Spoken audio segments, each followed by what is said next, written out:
Hello,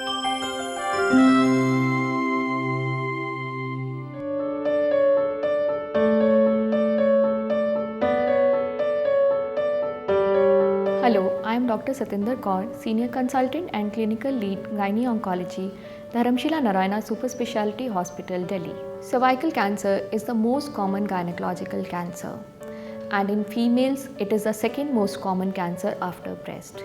The incidence has come down drastically over the past few years.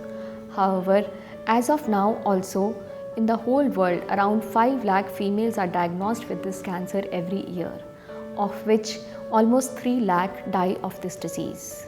It is usually seen in females with low socioeconomic status who have multiple sexual partners, who have unprotected sex, and HIV and other low socioeconomic condition status with poor hygienic conditions and all. But that does not mean that a female who is in a single partner relationship will not have this cancer. This cancer is caused by a virus called human papillomavirus.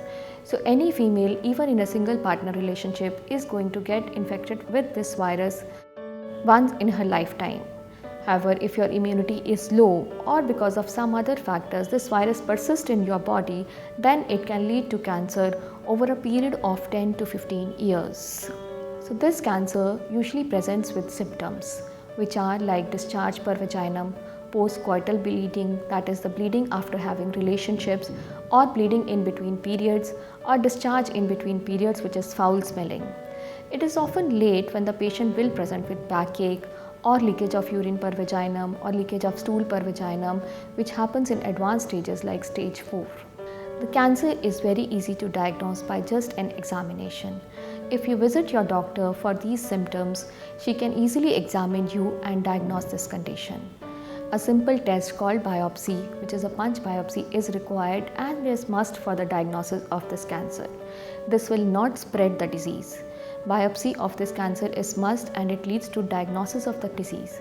And after that, usually an MRI or an ultrasound will be done to define the stage accurately, as the further treatment of the disease depends upon the stage.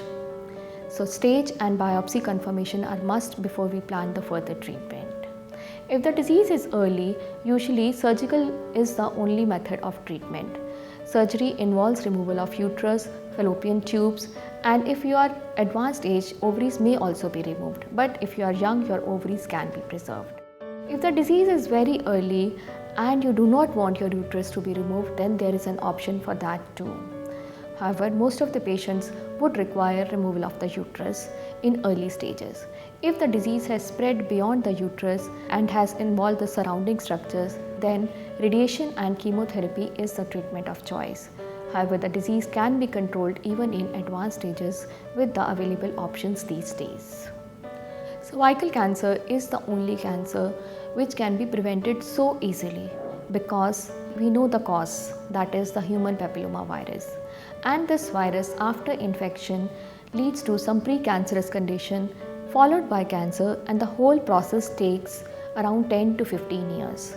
So we have this window of 10 to 15 years when this cancer can be diagnosed before it actually exists, that is in the precancerous condition. And the test to do this is a very simple and small test called pap smear, which takes less than 2 minutes in any gynecological OPD, and it is absolutely painless.